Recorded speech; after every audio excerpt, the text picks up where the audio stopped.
하나님 아버지, 크신 은혜를 감사드립니다. 우리에게 주신 귀한 시간을 통하여 하나님께 나아갑니다. 말씀하여 주실 때 깨닫게 하시고 아버지의 뜻대로 구하는 이 시간이 되게 하옵소서. 예수님 이름으로 기도드립니다. 아멘. 찬송가 405장 하나님께 찬양드립니다. 찬송가 405장입니다. 주의 친절한 팔에 안기세 우리 마음이 평안하리니 항상 기쁘고 복이 되겠네. 영원하신 팔에 안기세 주의 팔에 그 크신 팔에 안기세 주의 팔에 영원하신 팔에 안기세. 날이 갈수록 주의 사랑이 두루 광명하게 비치고 천성 가는 길 편히 가리니 영원하신 팔에 안기세 주의 팔에 그 크신 팔에 안기세 주의 팔에 영원하신 팔에 안기세. 주의 보좌로 나아갈 때에 기뻐 찬미 소리 외치고 겁과 두려움 없어지리니 영원하신 팔에 안기세 주의 팔에 그 크신 팔에 안기세 주의 팔에 영원하신 팔에 안기세. 아멘. 하나님 말씀 골로새서 3장 5절에서 8절입니다. 신약 326쪽입니다. 5절부터 8절까지 한 절씩 교독하겠습니다. 그러므로 땅에 있는 지체를 죽이라. 곧 음란과 부정과 사욕과 악한 정욕과 탐심이니 탐심은 우상숭배니라.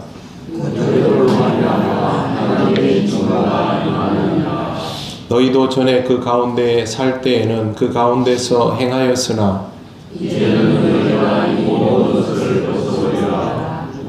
분함과 노여움과 악의와 비방과 너희 입에 부끄러운 말이라. 아멘.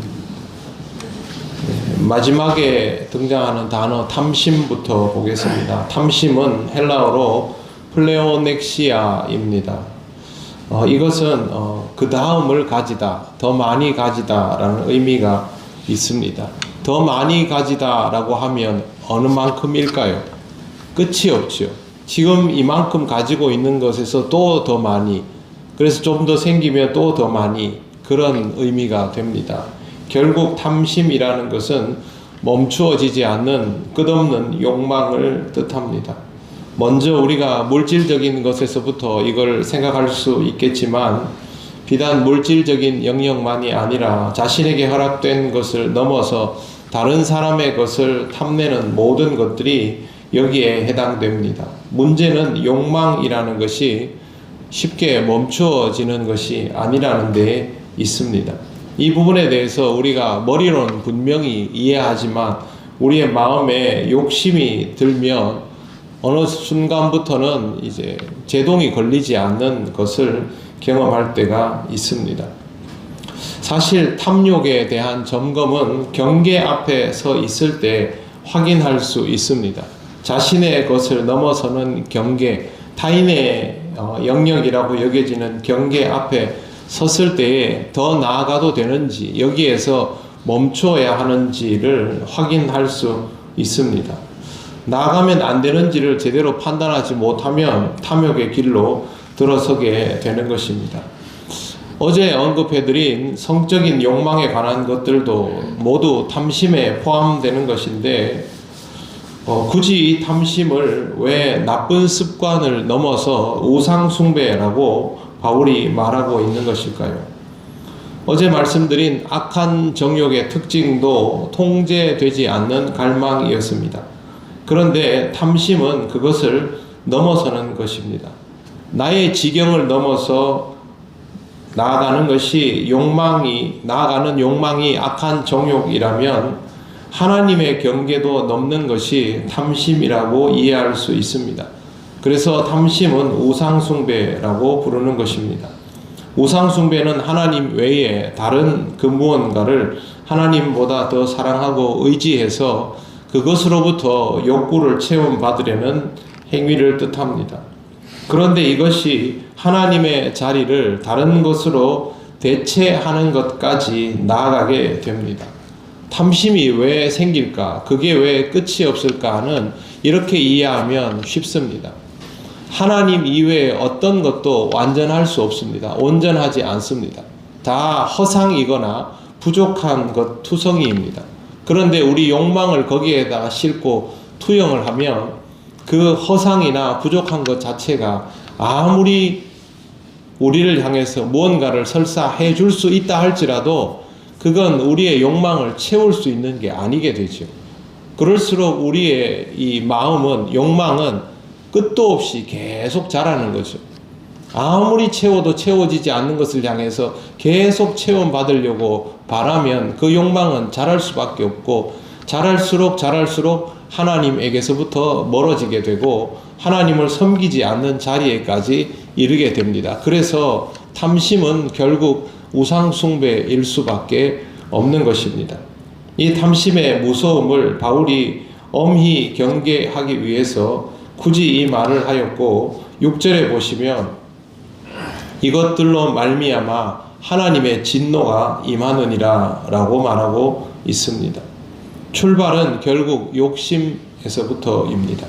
결핍을 느끼니까 욕심이 생긴 것은 당연하겠지만 이 욕심은 하나님 앞에 내려놓아져야 하는 것입니다. 그래야만 이 욕망이 완전하신 하나님으로 인하여 진정한 해소를 경험하게 되는데 번지수를 다른 데에 돌려놓으면 우리가 그 청량음료를 마시거나 콜라 같은 아이스크림을 먹거나 하면 나중에 점점 더 갈증이 일어나는 것처럼 결국에는 우리 자신을 망치게 되는 것입니다. 7절과 8절을 보시면 너희도 전에 그 가운데에 살 때는 그 가운데서 행하였으나 이제는 너희가 이 모든 것을 벗어버리라 기록하고 있습니다. 주님을 만나기 이전의 모든 인생은 욕망의 노예였습니다. 완전하신 하나님이 아니면 채울 수 없는 인간의 욕망이 얼마나 어리석은지 깨닫지 못한 채로 살았던 것입니다.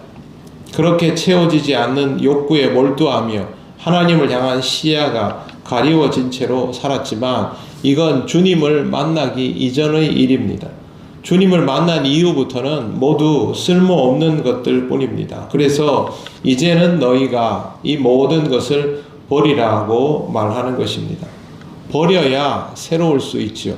여러분, 새로운 무언가를 경험하려면 이전의 것들을 폐기해야 경험이 되지, 이전의 것들을 계속 붙들고 있으면서 새로운 것을 경험하려고 하면 이 두 개가 비벼지면서 아무것도 아닌 상태가 되어버리죠. 심지어 새 집으로 이사를 하면 어떻게 합니까? 기존에 있던 가구들이나 여러 가지 것들도 새 것으로 만들 수 있으면 최대한 이 새 것에 맞추거나, 그렇지 않으면 과감히 버려내고 새 것을 교체를 하죠. 어떻게든 전체가 새 것이도록 만들려고 합니다. 하물며 사람의 내면이겠습니까? 우리에게 주어진 새로운 인생은 또 어떻습니까?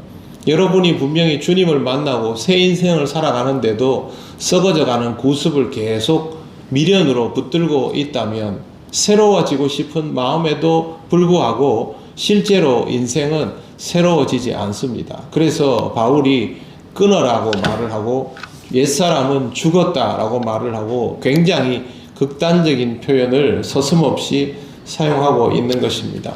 사랑하는 성도 여러분, 온전히 그리스도인으로 살아가기 위해서 어제의 삶과 확실하게 작별하시기를 바랍니다. 신앙생활이 잘 안 될 때는 반드시 내가 아직도 남아있는 옛 습관들이, 옛 것들이 무엇인가를 반드시 돌아보아야 합니다. 다음 시간에 말씀을 드리겠지만 우리의 옛 것은 사실 겉면에는 거의 남아있지 않습니다. 그건 우리 눈에 보이니까 쉽게 버리거나 교정합니다. 중요한 건 우리 내면에 남아있는 옛 것들입니다. 바울은 그 부분도 분명하게 지적하고 있는데 그건 다음 시간에 구체적으로 설명을 드리겠습니다. 여러분 스스로 기도하는 사람답게 하나님 앞에 여러분이 발견할 수 있는, 다른 사람은 잘 볼 수 없는 그 옛 것들을 내려놓으며 새 것으로의 삶을 시작하시고 그것으로 인하여 우상 숭배의 문제가 생기지 않도록 늘 새로운 마음으로 신앙생활을 하며 살아가시기를 바랍니다. 기도드리겠습니다. 하나님 아버지, 은혜를 감사드립니다. 어리석은 우리를 위하여 이렇게 일일이 말씀하여 주심을 감사드립니다. 우리의 욕망이 자라 하나님과 완전히 멀어질 수 있다는 것을 경고받았으니 하나님, 우리의 욕망을 늘 살피며 돌아볼 수 있도록 인도하여 주시옵소서. 욕심이 자라서 우리가 스스로 죄를 짓고 그 죄를 인하여 하나님으로부터 더욱 멀어져 가는 삶이 되지 않도록 붙들어 주시기를 원합니다. 하나님께서 우리를 새롭게 하셨으니 그 새로움을 온전히 힘입어 살아갈 수 있기를 원합니다. 성령께서 우리를 인도하여 주시옵소서. 오늘 우리에게 허락된 귀한 시간 주님의 은혜로 살기 원합니다. 우리의 모든 것이 하나님께 영광을 돌리는 귀한 하루가 되게 하옵소서. 감사드리며 예수님 이름으로 기도드립니다. 아멘. 하늘에 계신 우리 아버지, 아버지의 이름을 거룩하게 하시며 아버지의 나라가 오게 하시며 아버지의 뜻이 하늘에서와 같이 땅에서도 이루어지게 하소서. 오늘 우리에게 일용할 양식을 주시고 우리가 우리에게 잘못한 사람을 용서하여 준 것 같이 우리 죄를 용서하여 주시고 우리를 시험에 빠지지 않게 하시고 악에서 구하소서. 나라와 권능과 영광이 영원히 아버지의 것입니다. 아멘.